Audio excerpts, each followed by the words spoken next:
नमस्कार दोस्तों, स्वागत है आपका एग्जाम फीवर यूट्यूब चैनल में। दोस्तों, आज का हमारा जो टॉपिक है वो है अधिगम को प्रभावित करने वाले कारक। इस टॉपिक से रिलेटेड कुछ क्वेश्चंस हैं जिन्हें हम सॉल्व करेंगे। इससे पहले के वीडियोज में मैंने जो 18 या 19 टॉपिक के ऊपर जो अलग अलग वीडियो बनाए हैं वो आप लोगों को काफ़ी अच्छे लगे। आप लोगों ने उनके आंसर्स बहुत सही दिए। अभी देखेंगे इस क्वेश्चन में मैं प्रत्येक क्वेश्चन का जो आंसर है वो आपको एक्सप्लेन करके बताऊंगा। आप लोग भी उससे पहले इन आंसर्स को लगाइए और देखिए कि आपके कितने आंसर सही हो रहे हैं।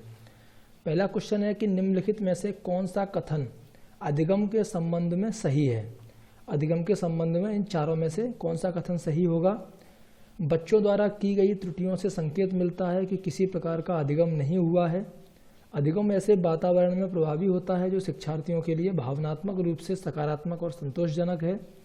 अधिगम के स्तर पर अधिगम भावनात्मक कारकों से प्रभावित नहीं होता है, या फिर अधिगम मूल रूप से मानसिक गतिविधि है। तो इन चारों में से आपको बताना है कि अधिगम के संबंध में कौन सा कथन सही है। तो इसका ऑप्शन नंबर 2 सही होगा कि अधिगम ऐसे वातावरण में प्रभावी होता है जो शिक्षार्थियों के लिए भावनात्मक रूप से सकारात्मक और संतोषजनक है। या फिर ऐसे भी बोल सकते हैं कि अगर शिक्षण अधिगम प्रक्रिया के दौरान शिक्षार्थी की या फिर जो छात्र हैं उनकी भावनाओं का भी ध्यान रखा जाता है, तो जो अधिगम है, जो शिक्षा दी जा रही है, शिक्षण अधिगम की जो प्रक्रिया है वो अच्छे और सकारात्मक अधिगम का माहौल बनाती है। तो वो ऐसे माहौल में बच्चे बड़े आसानी से सीख जाते हैं। तो एक का ऑप्शन नंबर 2 सही होगा। क्वेश्चन नंबर 2 है, यदि छात्र पाठ के दौरान बार बार त्रुटियां करते हैं तो शिक्षक को अनुदेशन कार्य, समय सारणी या बैठने की व्यवस्था में परिवर्तन करना चाहिए। पाठ समय होने के लिए छोड़ देना चाहिए और कुछ समय बाद उस पर वापस आना चाहिए। त्रुटि करने वाले छात्रों की पहचान करनी चाहिए और उनके संबंध में प्रधानाचार्य से बात करनी चाहिए। या फिर त्रुटि करने वाले छात्रों को कक्षा से बाहर खड़ा कर देना चाहिए। तो इन चारों में से ऑप्शन नंबर 1 सही होगा, क्योंकि अगर छात्र बार बार किसी पाठ के दौरान गलतियां करते हैं तो उस टीचर को समस्या के कारणों का पता लगाना चाहिए। हो सकता है कि ये जो गलतियां हैं वो बैठने की व्यवस्था, या फिर जो शिक्षण पद्धति है वो गलत है, या फिर जो टाइम टेबल है वो सही नहीं है, जिसमें बच्चों को इंटरेस्ट नहीं आ रहा है, थकान हो रही है। ये सब भी कारण हो सकते हैं बार बार गलतियों के। तो पहला नंबर ऑप्शन इसका सही होगा। क्वेश्चन नंबर 3, अधिगम अक्षम बच्चों के संदर्भ में तत्कालिक संबंध उपलब्ध कराना, सहयोग पर जोर देना और गैर शिक्षण तकनीकों का लाभ उठाना जैसे त्वरित संदेश, बुद्धिमत्तापूर्ण खोज और सामग्री प्रबंधन जुड़े हैं। संग्रहित अधिगम डिजाइन से, हस्तक्षेपी अधिगम डिजाइन से, उपचारात्मक प्रत्युत्तर डिजाइन से, या अधिगम के सार्वभौमिक डिजाइन से। यानी कि जो अधिगम अक्षम बच्चे हैं उनके संदर्भ में अगर बात की जाए तो ये सब चीज़ें किससे जुड़ी हैं। तो ये ऑप्शन नंबर 1 में है, संग्रहित अधिगम डिजाइन से। यानी कि संग्रहित अधिगम उन कक्षा गतिविधियों में होता है जिसमें शिक्षक संक्षिप्त अनुदेशात्मक बातचीत का समावेश करने की योजना बनाता है। जो संग्रहित अधिगम है वो कौन सी क्लासेस में होता है, यानी कि उन क्लासेस की एक्टिविटी में होता है संग्रहित अधिगम, जिसमें क्या होता है, टीचर जो संक्षिप्त अनुदेशात्मक बातचीत का समावेश करने की योजना बनाता है। तो इसमें क्या दिया हुआ है कि तत्कालिक संबंध उपलब्ध कराना, सहयोग पर जोर देना और गैर शिक्षण तकनीकों का लाभ उठाना, जैसे कि त्वरित संदेश, यानी कि बुद्धिमत्तापूर्ण खोज और सामग्री प्रबंधन।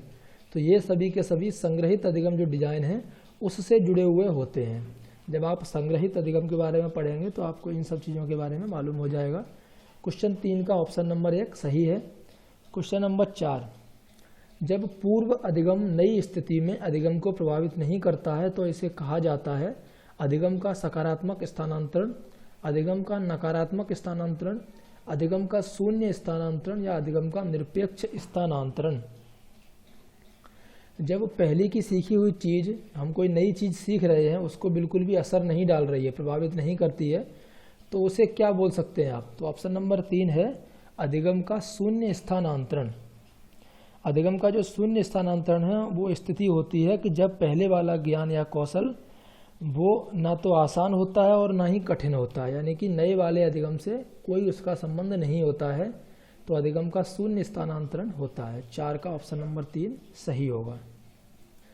अगला क्वेश्चन है 5, अधिगम सिद्धांत के संदर्भ में स्कैफोल्डिंग संकेत करता है अनुरूपित शिक्षण, पूर्व अधिगम की पुनरावृत्ति, वयस्कों द्वारा अधिगम में अस्थायी सहायता, छात्रों द्वारा की गई गलतियों के कारणों का पता लगाना। तो अधिगम सिद्धांत के संदर्भ में स्कैफोल्डिंग कहाँ संकेत करता है? स्कैफोल्डिंग प्रक्रिया में कुछ नया सीखते समय छात्रों को आवश्यक सहायता दी जाती है।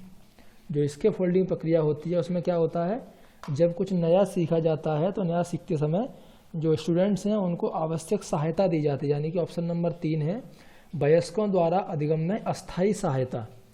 तो ये होता है अधिगम सिद्धांत के संदर्भ में स्कैफोल्डिंग का संकेत। 5 का ऑप्शन नंबर 3 सही होगा।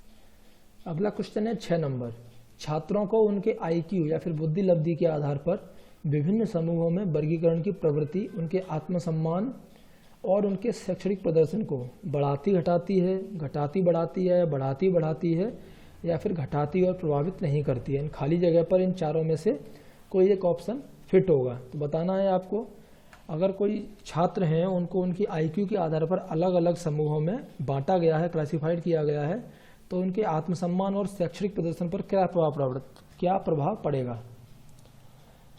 तो यहाँ पर ऑप्शन नंबर 4 है वो कि उनका आत्मसम्मान घटाना और शैक्षणिक प्रदर्शन को प्रभावित नहीं करना। इसका सही आंसर होगा क्यों? क्योंकि बुद्धि के आधार पर जब छात्रों के वर्गीकरण से कम या फिर औसत बुद्धि वाले छात्रों में हीनता की भावना पैदा हो सकती है। अगर आप बुद्धि के अनुसार बांटेंगे तो क्लास में सभी तरीके के लोग होते हैं, किसी का IQ लेवल बहुत अच्छा होगा और किसी का बहुत कम होगा।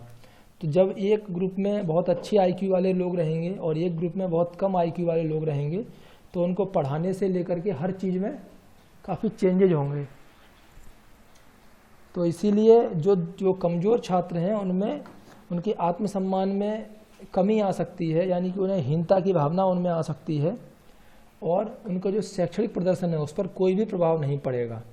यानी कि उनमें अगर आप सोचते हैं कि अलग अलग ग्रुप में बांटने से उनका जो सीखने के जो तरीका है वो बढ़ जाएंगे, तो ऐसा कुछ नहीं होगा। तो 6 का ऑप्शन नंबर 4 है कि जिनका आत्मसम्मान घटाती है और उनके शैक्षणिक प्रदर्शन को प्रभावित नहीं करती है। क्वेश्चन नंबर 7 है ZPD के अनुसार खाली जगह है बताता है कि बच्चा स्वतंत्र रूप से क्या कर सकता है? विकास का वर्तमान स्तर, विकास का संभावित स्तर, क्षमता का स्तर या संज्ञानात्मक विकास। तो यहाँ पर जो ZPD है वो क्या होता है?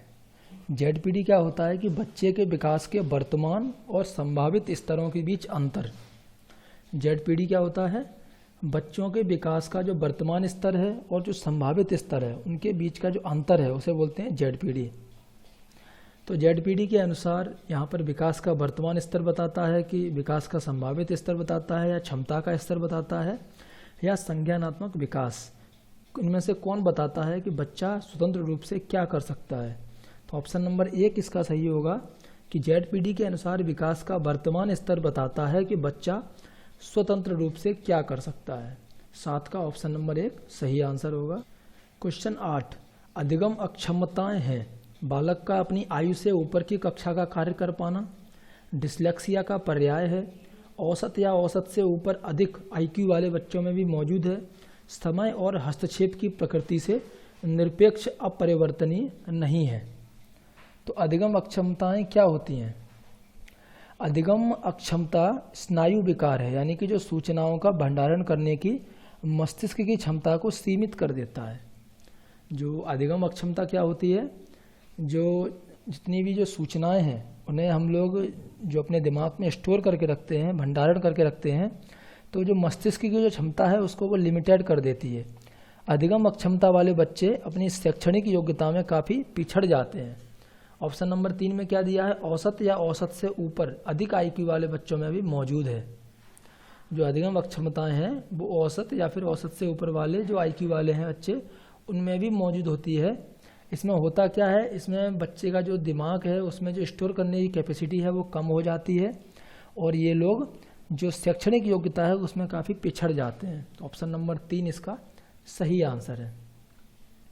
क्वेश्चन 9, एक शिक्षिका अपने शिक्षण में दृश्य श्रव्य सहायक सामग्रियों, दृश्य श्रव्य मीन्स देखना और सुनना दोनों वाली जो है, जैसे कि टीवी होती है, वो सहायक सामग्रियों और शारीरिक गतिविधियों का उपयोग करती है क्योंकि वह शिक्षार्थियों को मनोरंजन प्रदान करती है, अधिगम बढ़ाने के लिए अधिकतम संख्या में इंद्रियों का उपयोग करती है, शिक्षक को राहत प्रदान करती है या और प्रभावी आकलन की सुविधा प्रदान करती है।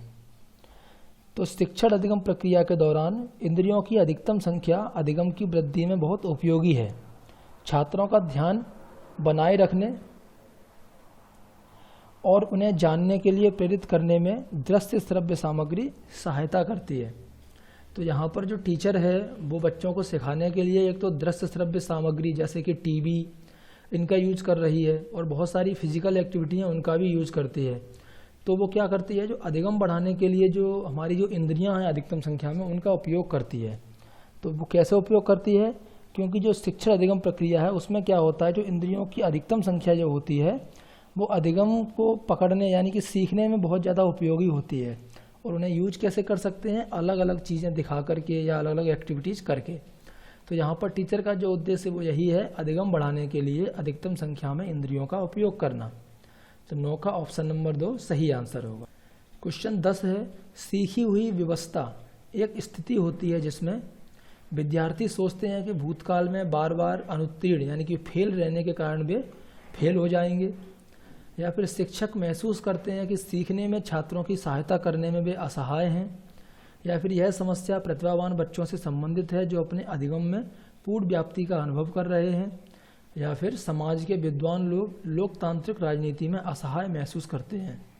सीखी हुई व्यवस्था का मतलब है कोई इंसान जो मन में एक बार चीज़ें पाल लेता है, विवश हो जाता है कि वो अब परेशान ही रहेगा, उसका समय ऐसा चल रहा है, इस तरीके की जो बातें आती हैं, ये किस प्रकार की स्थिति होती है, इसमें इन चारों में से कौन सी बात है जो फिट बैठती है।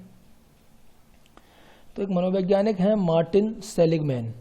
तो मार्टिन सेलिगमैन का सीखी हुई व्यवस्था का सिद्धांत है, उसमें है कि एक निराशाजनक स्थिति का वर्णन करना जिसमें एक विद्यार्थी यह सीखता है कि नेगेटिव जो परिस्थितियां हैं उनसे बचने से कोई लाभ नहीं है।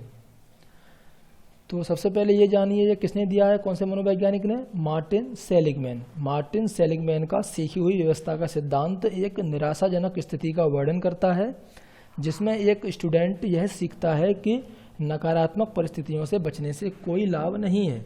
ऑप्शन नंबर 1 भी यही बोलता है कि विद्यार्थी सोचते हैं कि पहले जो वो बार बार अनुत्तीर्ण हुआ है, फेल हुआ है, उसकी वजह से वे फिर से अनुत्तीर्ण हो जाएंगे, यानी कि वो नेगेटिव थिंकिंग से बाहर निकलने की कोशिश ही नहीं करता है। 10 का ऑप्शन नंबर 1 सही होगा।